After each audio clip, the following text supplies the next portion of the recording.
এক ছেলে মসজিদের মোল্লার জন্য একটা মাটির পাত্রে ক্ষীর নিয়ে আসলো। সেই মোল্লা না জানি কতকাল পরে ক্ষীর দেখতে পেয়েছিল। বন্ধুরা, এই ছবিটাকে ভালোবাসলে অবশ্যই সাবস্ক্রাইব করো, না ভালোবাসলে দরকার নাই।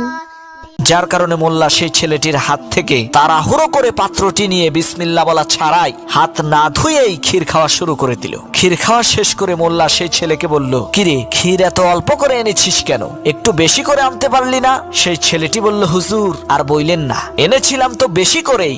রাস্তার পাশে ক্ষীর রেখে একটু হিসু করতে গিয়েছিলাম, এসে দেখি কুকুরে অর্ধেক খেয়ে ফেলেছে, যার কারণে এই ক্ষীরটা একটু কমে গেছে। ছেলেটির মুখে এই কথা শুনে সেই মোল্লা এক আছাড় মেরে সেই মাটির পাত্রটি ভেঙে ফেললো। তখন সেই ছেলেটি কাঁদতে শুরু করলো। সেই মোল্লা বলল, কিরে তুই কাঁদিস কেন? তখন ছেলেটি বলল, হুজুর আপনি করলেন কি?